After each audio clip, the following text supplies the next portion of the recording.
Welcome to Weekly Digest, where we highlight the works of ministers of government as they push the administration's development agenda. Picking up from where we left off last week, Minister within the Ministry of Public Works, Deodat Indar, says that the public school system, the public healthcare system, and the country's infrastructure network could all be enhanced and further developed with Guyana's oil money. Minister Indar made this comment during a virtual interview with Globespan. The minister said, quote, "Our government has been clear that oil and gas will be used. There are some infrastructural issues. Look at some of the infrastructure that we were left with. Look at some of the ports and the harbors, the roads, the bridges. Look at them. A lot of them are dilapidated. Now we are starting to build them." End quote. The minister said these are where some of the major problems are that act as bugbears for the country. Already, the government has started rolling out an extensive infrastructure plan, building and repairing roads, bridges, and highways across the country. The justice system in Guyana is expected to drastically improve with the introduction of sentencing guidelines, which are expected to come on stream by mid-2022. Minister of Legal Affairs and Attorney General Anil Nandlal made this disclosure during an interview with DPI on Saturday last. The Ministry of Legal Affairs and the Attorney General Chambers is spearheading a project which includes the hiring of a consultant for the drafting of sentencing guidelines. In fact, there is a public advertisement currently out in accordance with IADB stipulations, because they are the funding agency, seeking to enlist the services of a consultant to undertake the project, which is to draft sentencing guidelines. Also on Saturday, the Attorney General led a COVID-19 vaccination drive that benefited a number of residents of Annandale and surrounding communities on the east coast of Demerara. It is important that we continue these public engagements and we continue to encourage our citizens to take the vaccines and to take the booster shots and to make it as convenient as possible for them to have access to this type of medical care and medical facilities. And that is why we are not doing it in the urban centers alone, but we are traveling across the length and breadth of the country to carry out this exercise as a government. The minister thanked the staff of the Health Ministry and the Guyana Defense Force who conducted the vaccination exercise. Over the last weekend, the Ministry of Agriculture partnered with the Guyana Lands and Surveys Commission, GLSC, to identify lands suitable for agriculture development nationwide. Agriculture Minister Zulfikar Mustafa, during a community outreach on the east bank of Berbice, said the land mapping will be completed before the first quarter this year. So we will be doing that mapping out shortly. The Ministry of Agriculture will be working very closely with the Guyana Lands and Survey Department. And before this first quarter, we're going to get that mapping out finished and know exactly what we'll be doing. To achieve the goal of making Guyana a leader in food export in the region again, the ministry is also open to private funding and is extensively working to create more opportunities and achieve a sustainable future for all Guyanese. Still on agriculture development, cash crop cultivation for several farmers within the Mara community on the east bank of Berbice will soon be enhanced with an additional 100 orange plants as well as 75 bags of fertilizers. We need orange. Those are permanent crops. The orange plant, I already told him that I will make 100 available for these farmers here. You all will receive that within a week from now. Within 1 week from now, you'll receive 100 orange plants.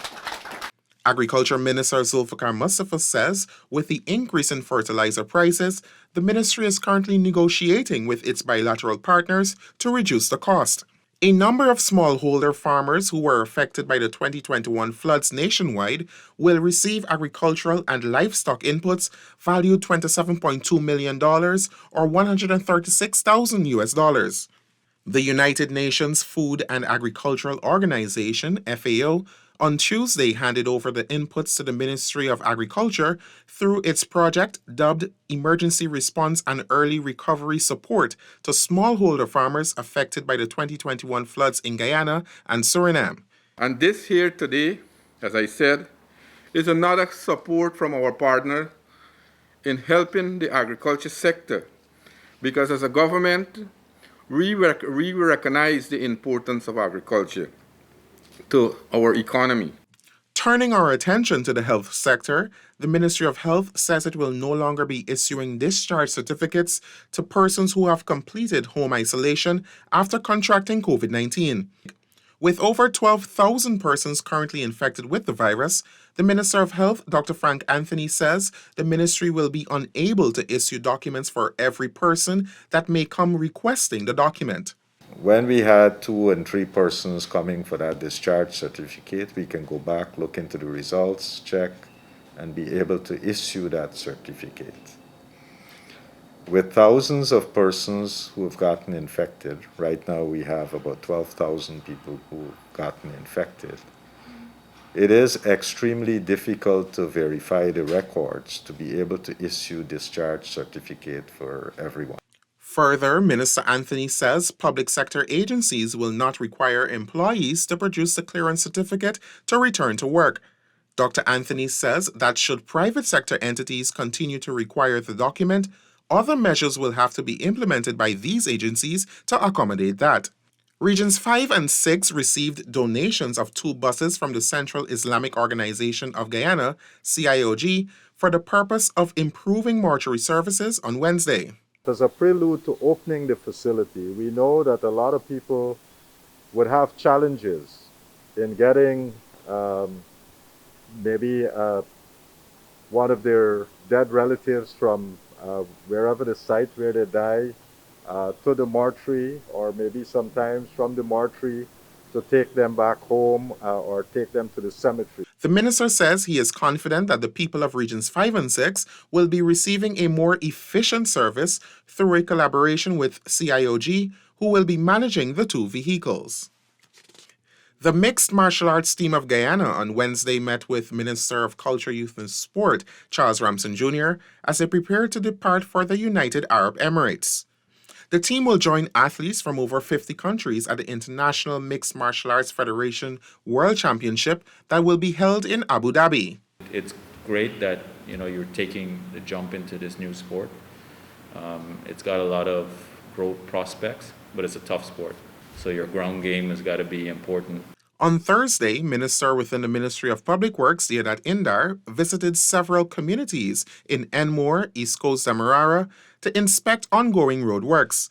This was undertaken to ensure residents are provided with and benefit from quality infrastructure development while dispelling claims and concerns of ineffective road works by contractors. Upon inspecting several roads that were recently repaired, Minister Indar stated all but one was of the utmost standard to be utilized by citizens. I've received a complaint that the quality of the work is not proper in Enmore by the contractors that were done. A number of streets we went and checked in Shariga area and so on, right? We're here now in our Albu area, Albu Street, right?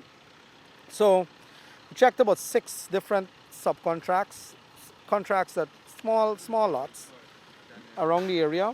All of them except one street that we found to be not in a good state, and the reason for that is in Logwood.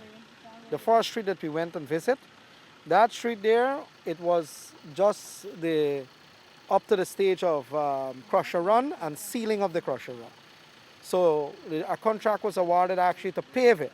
So what's happening there now is that it's raveling out.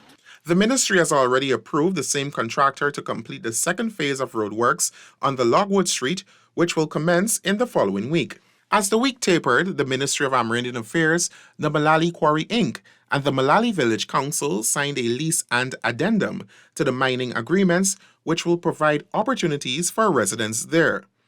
Minister of Amerindian Affairs Pauline Sukai commended the Village Council for striking another deal with the mining company, as it will boost the community's economic activities. The minister says the contract is within the requirements of the Amerindian Act of 2006.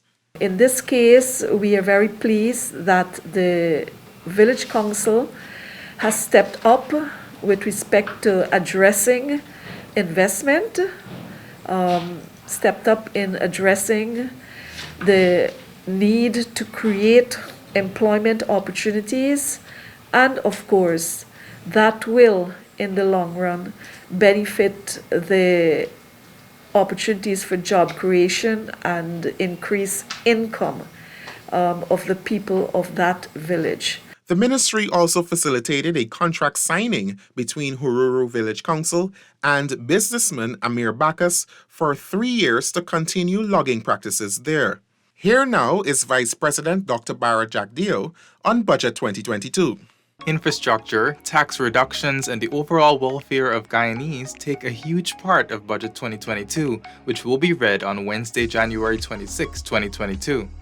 Vice President Dr. Bharat Jagdeo made the disclosure during an interview with NCN. During the interview, he said the budget focuses on the future growth of the country. So new highways, roads, investing on power grid, on ICT, the same things that make our business more competitive so we can generate more jobs and more diverse jobs in agriculture, in ICT, in other areas, not just oil and gas. The budget, he said, also focuses heavily on creating a business-friendly environment and ensuring that there is job creation for Guyanese. So, tax reductions in the budget, making the business process easier for people, and of course, implementing the local content law, which will bring big benefits to Guyanese. You see some countries now are trying to muscle in on our opportunities. We're not going to allow that to happen. Dr. Jagdeo said a major focus will also be placed on welfare-enhancing areas, noting that government will be working with Guyanese to find ways to alleviate the rising cost of living. On cost of living, we'll have to work with communities during the course of the year to see how we can mitigate some of it. The national budget will be presented by Senior Minister in the Office of the President with responsibility for finance, Dr. Ashni Singh. That's it for this edition of Weekly Digest. For these and other government-related information, do log on to our website at dpi.gov.gy and our social media platforms as well. Goodbye.